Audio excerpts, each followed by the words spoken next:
Hey, welcome to Flight Test. I'm Josh, and this is Alex. Hey guys. And we've been having a lot more stabilized footage in the recent episodes, haven't we? Yeah, a lot of you guys may have noticed some really smooth aerial shots in some of our most recent episodes. And that's because we've been using this guy, the Phantom. We actually started with the Inspire, but we've actually been using this more than the Inspire lately. And we've been flying it for about 3 months now. Me specifically, Austin's flown it a couple times. I think you've taken it up. Yeah. But I wanted to give you guys my take on my experience with this because we know that a lot of people out there are looking into getting these Phantoms. It's one of the most recognizable drones on the market. For those of you who live under a rock, if you don't know what a Phantom is, basically, obviously it's a quadcopter, but it's semi-autonomous, so it has features like GPS, it has altitude hold, position hold. It's got a 25-minute flight time max. Now, I've been getting about anywhere from 15 to 20 minutes realistically. Yeah. If you're doing anything other than hovering, you're looking at about 15, 20 minutes. It comes with one battery and obviously a charger. And now, moving on to the camera on here is capable of 4K video. It also does 12 megapixel stills. There's no perspective distortion, so when you're filming the horizon is a perfectly straight line. There is no, when it's on a GoPro, it's gonna be curved because it's got that super wide angle lens. It has a 3-axis stabilized gimbal that really works amazing. Moving on to the remote, comes with a remote, which is pretty awesome because a typical hobby grade quads, you need to buy a separate controller most of the time, which is gonna run the price up even more. So the controller that it comes with is actually pretty capable, especially from a photography standpoint. So you have these buttons and switches here, and then even on the back there's 2. And those are all customizable. So you can set those up to do anything you want, from camera control to gimbal control. You can adjust shutter speed or ISOs. So it's like you're flying an actual camera. It's very similar. If you guys are photographers out there who are used to running SLRs, it's just like your shutter and your aperture wheel on a camera, it feels right at home when you start to fly. And you can assign those things. So say you want to look at the map or something, you can hit a button and make it show your map on your iPad or your phone. Yes, and we'll go into that a little bit later too. But that's just a basic overview of what a Phantom is. It's all ready to fly. That's one of the coolest things. Other than the iPad or a smartphone, it comes with everything you need right out of the box. There's absolutely no guesswork at all as far as like which transmitter will work with it, what kind of battery do I need. It's all just ready to go. Now, one thing, in case people may not know this, you do have to have a smartphone or an iPad or a tablet of some sort. It does work off of... It does Android and iOS, which is pretty cool. Yeah. And I've been flying it. I have an iPhone 6 Plus, and we've also been using an iPad, and they both work great. Yeah, I heard the iPad mini is like the perfect size. Yeah. Matter of fact, I think Eric Monroe was recommending that. It's not too... Yeah, this is a little top heavy. Too top heavy. It still works well though. One of the coolest things about this is the app, and the app allows you to view the live footage from this gimbal while you're flying, and it runs over LightBridge, which is a Wi-Fi technology, and it actually allows you to see it in HD, which is high definition. Pretty awesome. Now there is a little bit of a lag, but for the type of flying that you do with a rig like this, that lag isn't gonna affect you too much. One thing, it has a flight simulator. So before you even go out and try to fly this $1,200 machine, you can get a little bit of stick time on the iPad. And it actually works pretty well. It also has autopilot built in, so you have functionality like auto takeoff and auto land, return to home, and it's all from the touchscreen, which is pretty cool. And the app is probably one of the biggest selling points on this for me of why I had such a good experience. Your experience wasn't so much with flying, it was actually the functionality while you're flying. Yeah, because there's a lot of quads out here that have all the same functionality as a Phantom. The reason why I think the Phantom is a little bit above is because of that app. Now, I've been flying quadcopters for about 3 years, 2.5, 3 years. And this was the first one really that I started flying a lot that had the functionality like GPS, semi-autonomous flight. It has a bank angle limiter, so it only lets you bank it over. One of the experiences it reminded me of is when I got my first smartphone. Everything just works. It does exactly what it's supposed to do, exactly how you'd expect it to do it. So it follows a simple logic, and everything kind of falls into place and works just like you'd expect it to. After flying mini quads and DIY acrocopters for so long, when I first took this up, one of the first things I realized is that this is not really an RC hobbyist quad. One of the type of people that this is not for is somebody who's really an aviation enthusiast who really wants to capture that experience of flight. This thing I noticed, you don't even notice that you're really even flying anything. It's just kind of like you're pushing a camera through the air. Now, when I'm flying a mini quad FPV or even a line of sight quad, it literally feels like an F-16 rocket ship. Like I can do anything I want. I can go upside down anytime I want. This is not at all like that. So if you're, looking to get into the hobby and you're really looking to have something that you're going to enjoy flying, I don't know if I'd recommend this, because the flight is a very small part of the experience with DJI. It's more about the footage, capturing that footage from an aerial perspective, but not the experience of flight. If you're just looking for something to go out in the backyard and fly and have a good time flying, you can do that with this. However, you're going to get bored pretty quickly because it's always in attitude mode. So it's always gonna, when you let off the sticks, it snaps right back to auto level. You can push it around in your backyard, but that's about all. You're not gonna be able to learn how to do flips or anything like that. So it depends on what kind of experience you're looking to get. So really the main thing you're gonna learn is the controls. The pitch, the yaw, the bank, and the throttle movements are all going to teach you, and that's going to cross over to whenever you go into normal hobbyist multi-rotors. This is setting you on a very linear experience. You're going to experience the Phantom exactly the way that DJI designed it to, which is a good thing in some aspects. But if you're the type of person that wants to repair when you crash, you're not going to be fixing this in your basement. You're going to be sending it back to DJI to their support, and they're going to fix it and then send it back. There's no modification either. No modification, no customization. There's very, very limited tuning capabilities. You can adjust some things with your tuning, but overall it's pretty limited. What this thing really excels at is being a precision aerial photography tool, and that's who DJI geared it to. I said earlier that I don't think this is an RC hobbyist quad, and I would bet that DJI would be the first to admit that.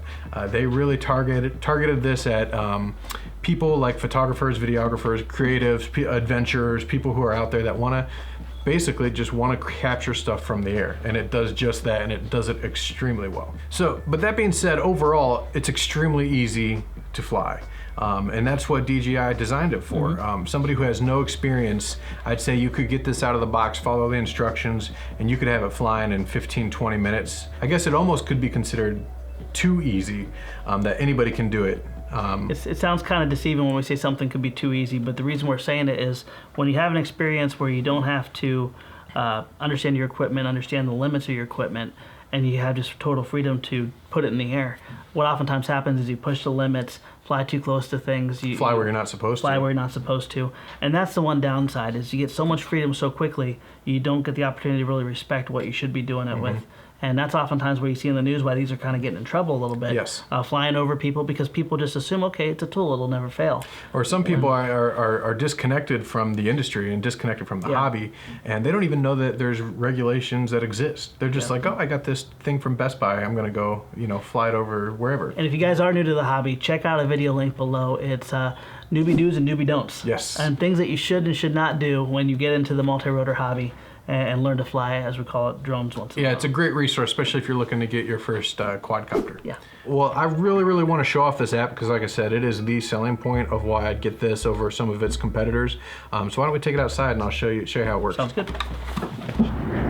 All right, so what do you say we put this up? I really wanted to show you guys this live because I can't stress enough that the app is the key feature of the DJI Phantom and other DJI products as well. And this arm's a little bit unique, doesn't it? Yes. Not like a typical maze board on a race quad. Yeah, both down into the center. On both sticks. So first I'm going to start recording. Okay. Right there. Always make sure you have a memory card because that's always awkward.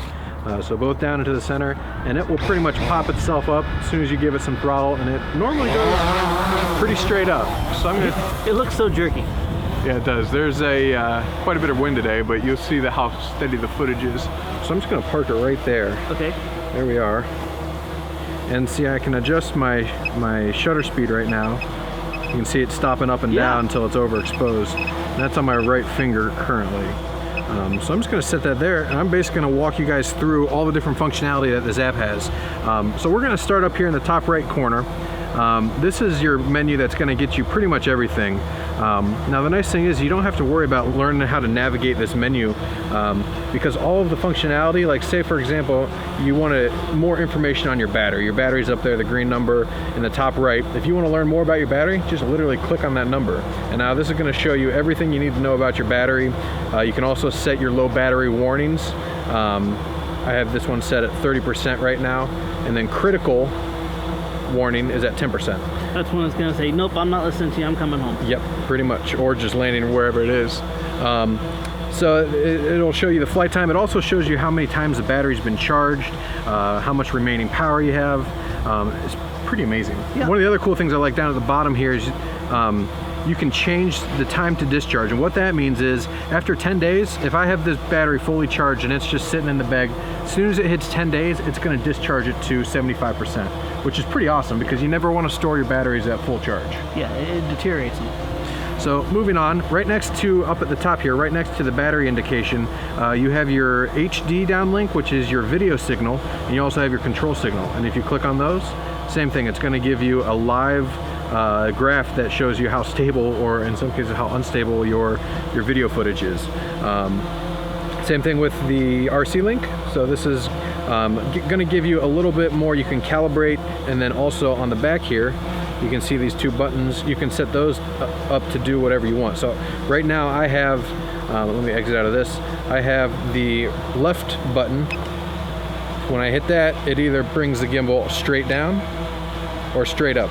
Okay. So it's an easy way to be like, whoa, what's below me, or and switch between one. Now the other button here pulls up the map. Oh, okay. And that's really, really handy, especially if you're flying a pretty long distance, because it doesn't take much for this thing to get a little tiny speck in the sky, and you can see it updating live on the map. That's your GPS map. And then right above that on the right hand side here, this little whole rectangle, these are all your camera controls. So starting at the bottom, if you click on that, this is going to be your manual settings for both your video camera and your still camera. And you have basic adjustments like ISO, which is basically how sensitive the camera is to light, and then also your shutter speed. And you can also flip it into auto there as well. Moving up towards the top, if I stop recording here and I hit this switch, you can switch between photo and video mode. And in photo mode, this thing actually takes a 12 megapixel raw image, which is a super high quality, very large image. And raw means that you can edit it? It gives you more editing capability, okay. Yeah. So I'm going to switch back into video mode, and above that little camera and video camera switch, you have your main menu, and this is going to be both at the top. You can see it's both for photo and video, and then you just have your overall settings. So when you're in photo, up at the top, this is going to determine what type of photo you can do, including HDR, which is pretty cool. You can do a time shot. Below that, you can choose, it says image size, it's actually aspect ratio, what type of photo, what kind of aspect ratio you want for your photos. You can do your image format. We're doing JPEG and RAW, so it actually takes two images when you take one. White balance, this is going to adjust your color. We have it on auto right now, but if it's a very, very sunny day, it does help to get truer color to switch it to the appropriate color mode. Or you can actually do a custom if you know your white balance stuff. You can do a custom white balance, which is pretty awesome. It really is a platform made for cameramen and videographers. Yep. So below white balance, you also have your style.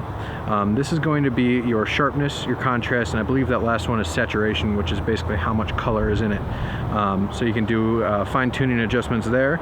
And then color below that, these are like preset color modes, kind of like what you have on Instagram. Okay. So kind of like a filter. As you can see as I'm switching through, let me start recording again. If I'm switching through, you can see how it changes them. I typically like to keep it on standard with none. But up at the top, if we move over to the video tab, same thing, you have all your settings for the video mode. And up at the top, you can choose your resolution and your frame rate. So a lot of times we shoot in 60. So we're at 1920 by 1080, that's 1080p. And at that setting, you can choose all of them. Now you can see when you go up to 4K, I can't do it while I'm recording. Let me stop recording. If you go up to 4K, you're limited to 24 frames per second. Okay. So you're getting a higher resolution image, but a lower frame rate. So it just depends on what you're going for. So you have no slow-mo capabilities, right? You can't slow it down as much. 24 frames a second is good. It's going to give you kind of that cinematic look.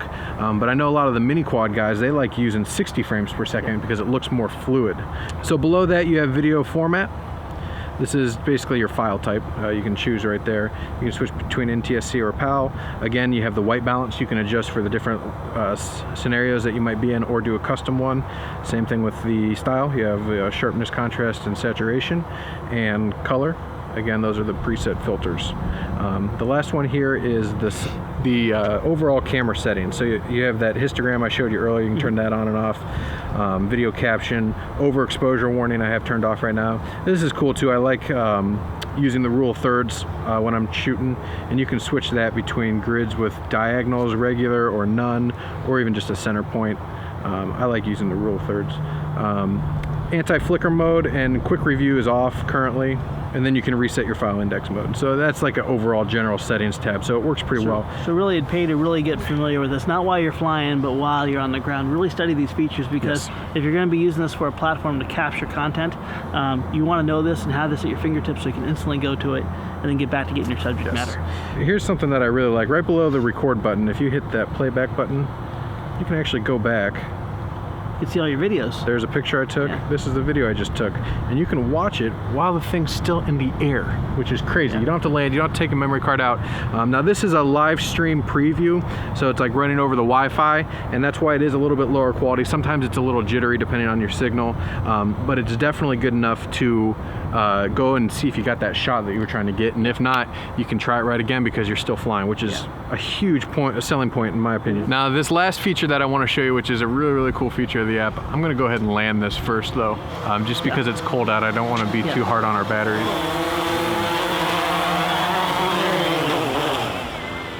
So we landed it, but we still have it powered up over there. So what you can actually do, if you go back to the home screen where you connect the camera, you can actually go into here into your library, and this is going to archive all your stuff. There's the new footage at the top that we just took today, and some of the old footage I took. This is actually from when my family and I went to get our Christmas tree last year. And one of the coolest things I really like about this is you can go through your footage and basically highlight all of the best parts of your footage. So if you like this 6 seconds here, this 6 seconds, and then a couple more portions at the end, you go through and you tell the app which ones on the timeline you want to see, and then it breaks them up into these thumbnails like this.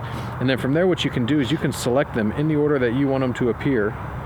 So I'll just do 4 now just to show you, and then you can hit create movie. So it comes with preloaded stock music, so you can use this and put it in your videos and post it on YouTube. The footage, or I'm sorry, the music isn't the best, and that's why the music in this video that I'm about to show you is kind of repetitive. But the coolest thing is that you can do this. I'm streaming this live from the thing, and you can do this in the field. So when I was out at the pine tree field, I went through my footage. I actually only did 1 flight, so it was 1 battery's worth of footage. I went through and I got all of the best shots, and then it selected them in order, picked a song, and then I hit create movie. So it's pretty cool to be able to edit this on the field when you're out in the field. And this iPad that we use actually has a cell service, so I was actually able to edit this video in probably less than 10 minutes and upload it to Facebook from the middle of a pine tree field. I mean, that's amazing. Pretty amazing. Well, what do you say? It's pretty cool. Why don't we show them the video? We'll head back inside. Yeah. Alrighty.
All right, so it's officially winter.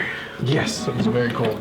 It was cold the day I got that Christmas tree too. It was. You know what? I love the fact that with the Christmas tree and the footage of your wonderful wife, I can see where families can really use this to capture an experience. Yes. And the way you're able to capture it and immediately turn around to edit it. Yep, and then share it. That's one of the biggest things I love about DJI, specifically the app, is it's all based around sharing. And it's actually a social media app too. You have a profile, you unlock achievements when you do certain things with the Phantom, when you fly it certain ways, you get points for that.